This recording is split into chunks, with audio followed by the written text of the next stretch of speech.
Here we are. Hi class. I'm going to walk you through our weekend assignment. This is how to draw your spirit animal. Now, I am giving you some creative freedom. If spirit animal or an animal outline is not your cup of tea, feel free to use some other kind of outline, a flower outline, a shape, a feather,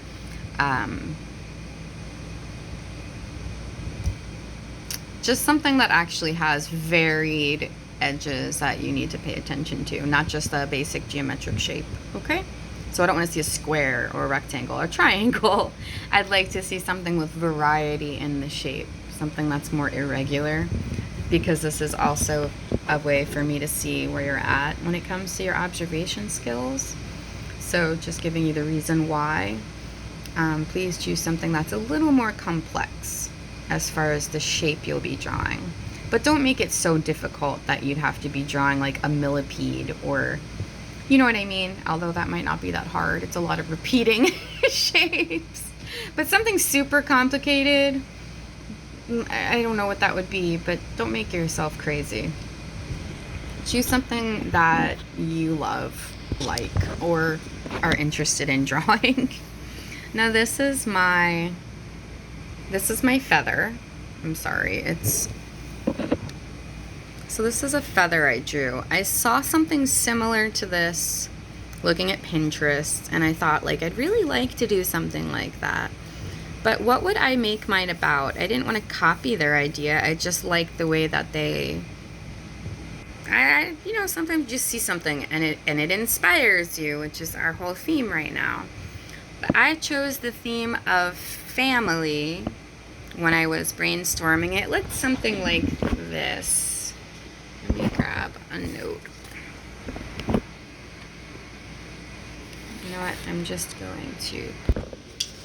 When I did my brainstorming, it looked a bit like this, okay?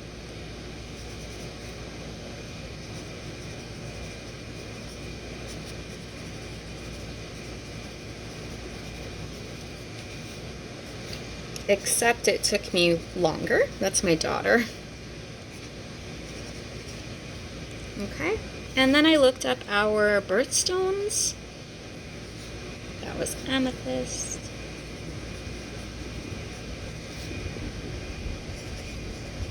And I was researching to find these things out. And I had like a bunch of other ideas, but these were the ones I wound up including. Trying to remember her stone, but I can't remember it. I didn't put it in the artwork, but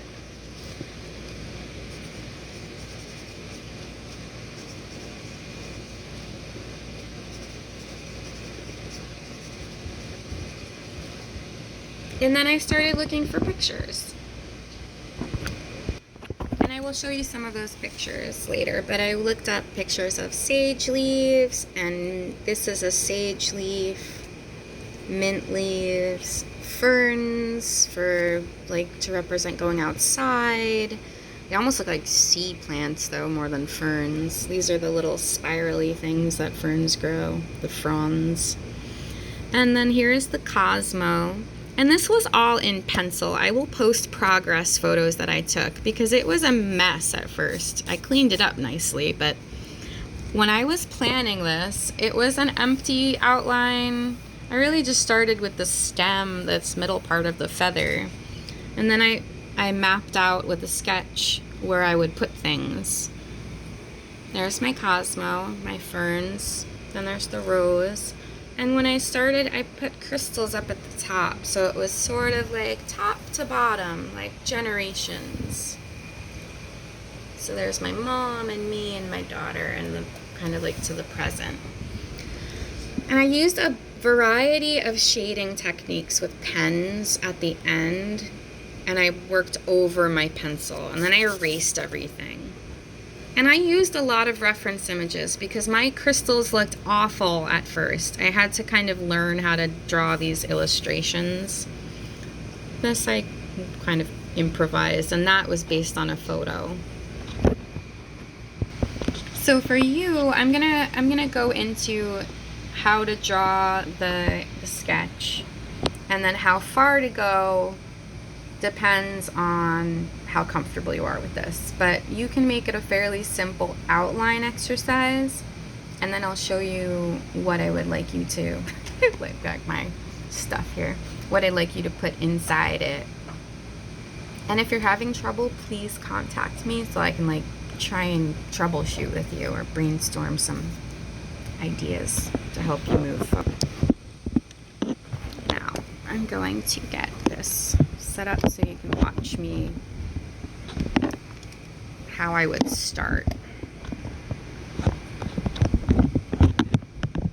Alright, that's better. So let's put this aside.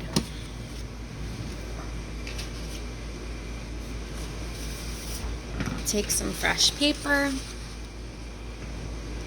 and to fold a paper nice and crisp, you're going to line up the corners precisely and then hold it down.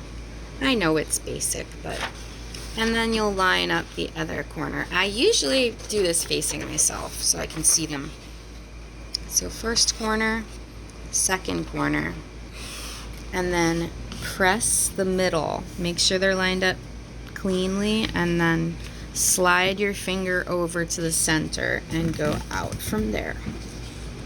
And then if you pinch and slide your nail, or take it, lay it down, and use a marker or the edge of a scissor and run it over the edge on both sides, you'll have a really nice sharp crease.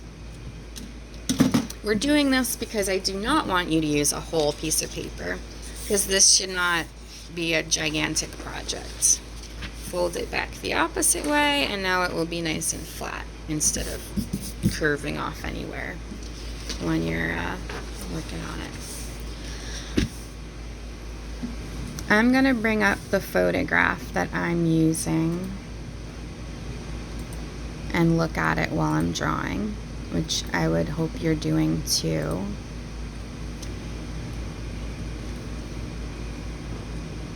Now, give me 1 second. I'm gonna resize the photograph because it's a little small. Excuse my arm.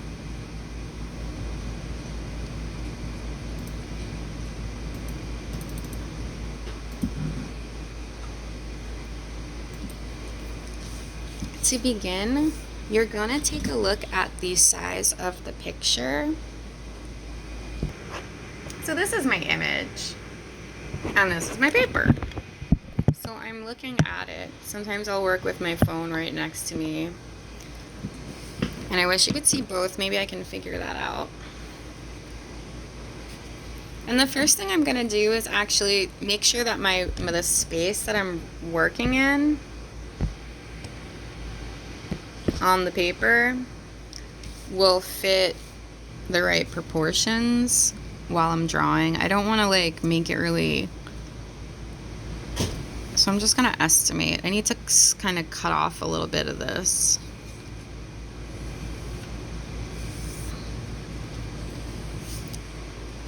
And this is the space I'll work in. I'll just erase those lines later. So, because this picture I'm working with is a little more square than this very wide rectangle, I'm looking at the space around the animal first. And I'm going to just draw the most outer edges and basic shapes that I see. So first of all, if I just kind of mentally step back and say, if this horse had a bright light behind it, and all it was a shadow I could see, it would start about here and here. And I'm going to make a mark down on the bottom edge. And then it's almost like an egg. Kind of a long egg. That's definitely 50 to 75% of the drawing, like the canvas, I guess you would say. Now I'm going to go in and add a little more. Now, it helps if you look at your subject as just shapes. Don't think horse or bird or car or whatever. Just think about it as a bunch of shapes and lines that you are capturing. Now in here, I'm going to go from this side to the other. The horse's head starts, there's sort of a little shape here that curves up and comes in like a little down by the bottom of the mouth. Now the mouth, horses have this round mouth. So I'm going to put in this is a circle. I think it's a little too big. I'm not sure, but I'm going to leave that. And then looking at how much, like, what would this shape look like between here and the upper parts. Another sort of eggy shape. And then down here, it's kind of a dip. And it's okay to stylize it or simplify the form a bit.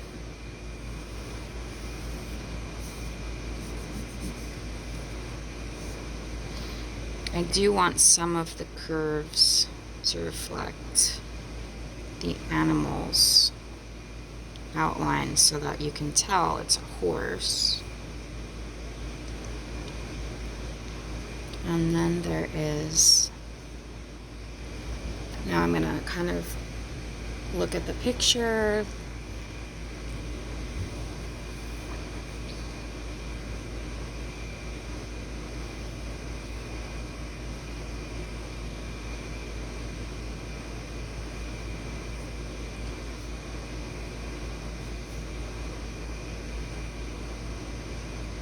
I try to do things with all of these. When you're starting out with sketching and you're drawing, you're setting things up, you want to pay close attention to the actual outlines. And I think this curves in a bit too much at the top.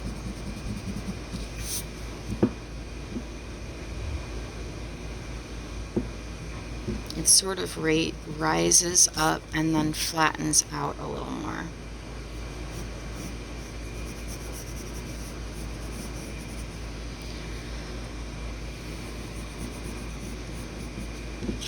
And actually, I think the hair is covering a bit of the horse's. It might actually have been more accurate the way I had it first. It's just that it's got this.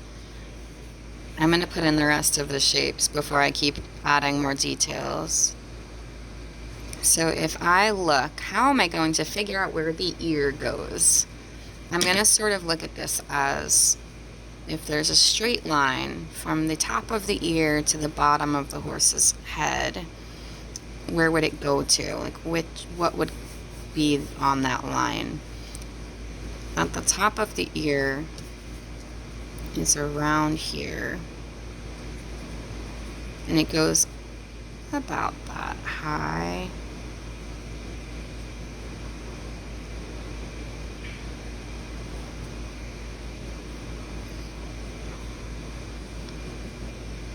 And then there's a little dip.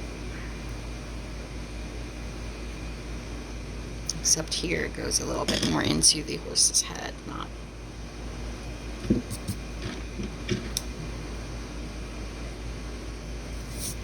Alright, now I'm going to see about how high on the ear does this shape of the hair go. Do this a little more lightly. And this is almost parallel and then narrows.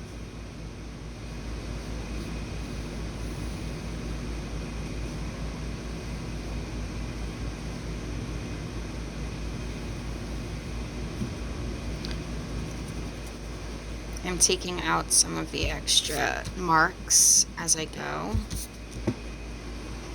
But you could do that later at the end too. It's just, you know what I'm regretting? I'm gonna take this out completely.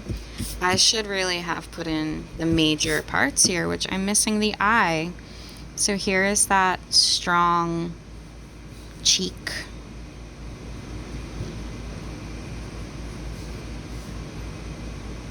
And then there is this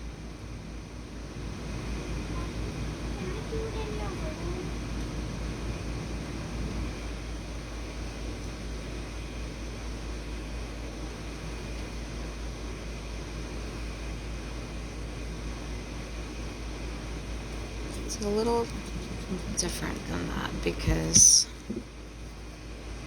what I'm going to do is sort of leave this a little more, I'm going to lighten it up and just come back to that later. But now that I have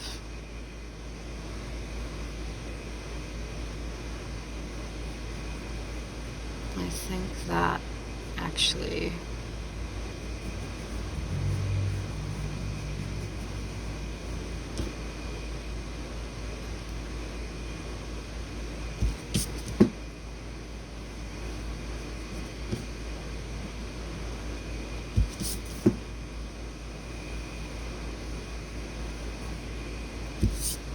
at some point it has to be sort of like good enough to. Alright, now there is this part of the neck I didn't add in yet. You've got this large, I'm actually gonna just make this a shape that'll stay. It goes up a little bit past that. And then there's that curve down.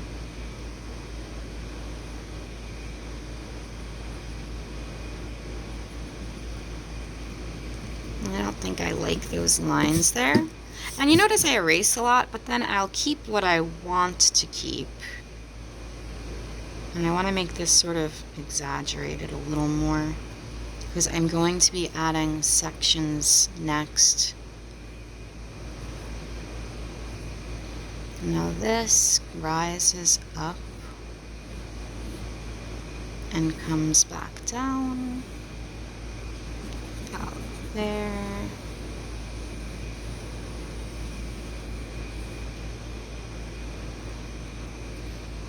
And there are these shapes that are sort of going all over. I think I'm going to keep it simpler than that though, if you hear me saying that a lot.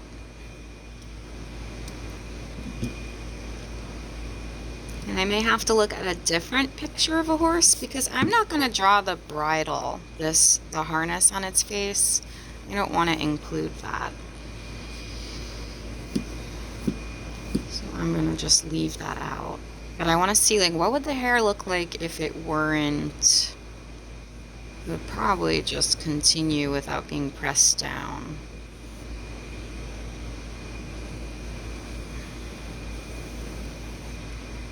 And then down here, there is a curve just below where the hair stops, and then the horse's body continues.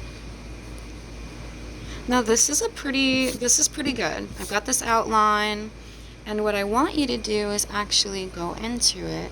I'm gonna look at the shape of the darkest parts of the eye.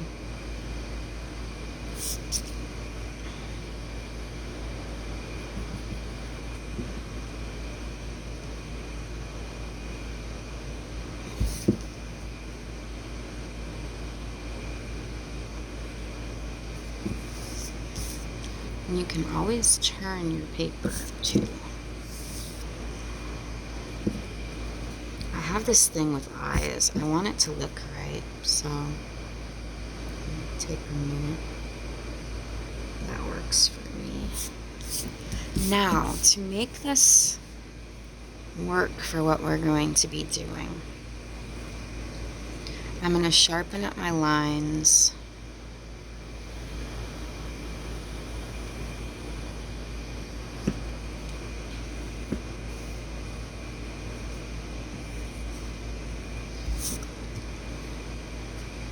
And now I'm going to actually kind of sweep through it with some shapes.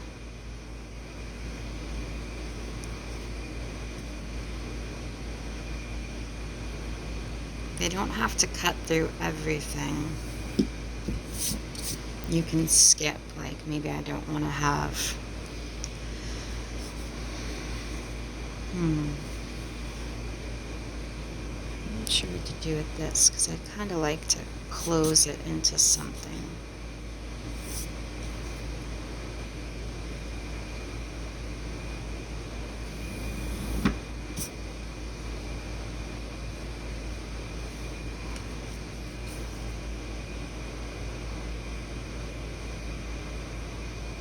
Maybe I want to echo the shapes.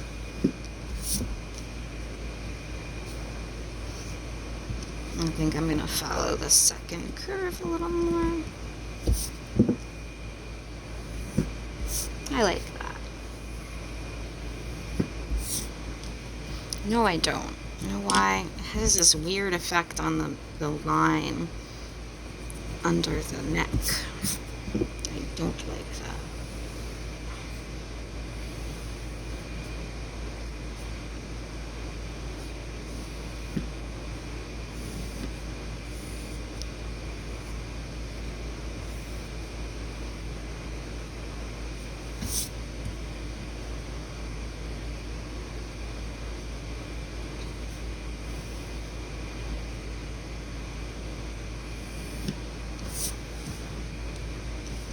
Now is when I would look for some inspiration about patterns I'm going to put inside these sections. Some of them might be solid, some of them will have patterns, and I'm going to hide some things in there. Sort of like in the feather where I had flowers and things that were symbolic. Now, what you can also do if you have a marker, if you have a marker, you could go over it at this point and create a nice strong outline, which I will show you. If you don't have a marker, that's okay. Just use what you have and clean up the lines around. I'm actually going to use a real thick Sharpie.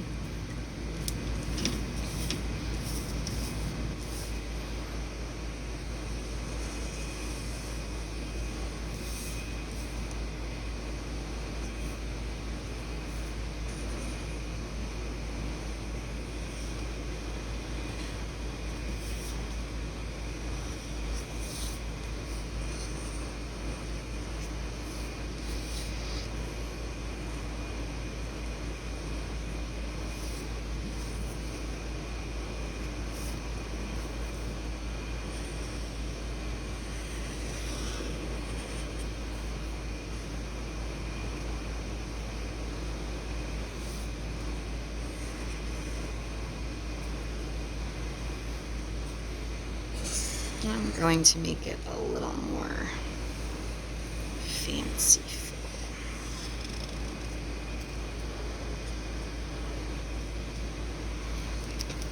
I'm not ready to erase yet. I'm going to get a thinner black marker and go over the internal lines.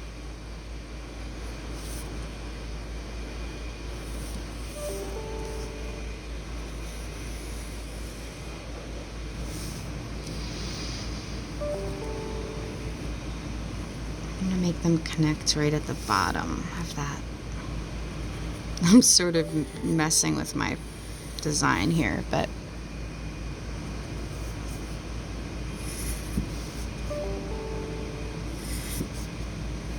you get the idea. And notice that I'm adjusting where things start and end so that they sort of line up with things like they're spiraling out. And this almost lines up with the muscle, that line. I'm going to adjust where that line is so that it's a little more like the photograph. And I think that will have a nice, not nice, but it'll be a little more, it'll have more flow.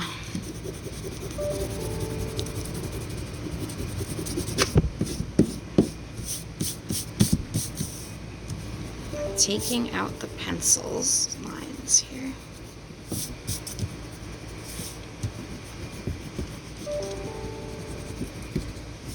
My email is going crazy.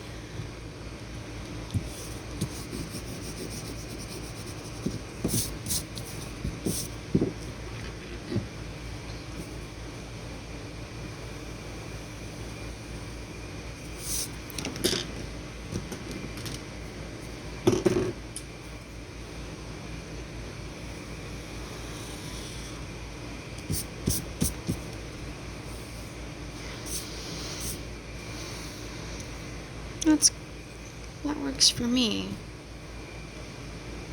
No, I think I'm just gonna keep going with that right there.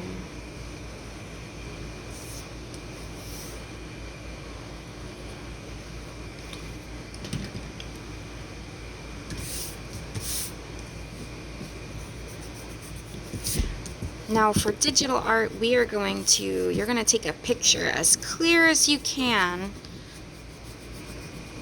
that we can manipulate later. Think about what you're going to include after you add more detail to this. But that is a great beginning. And that's about how far you should get over the weekend.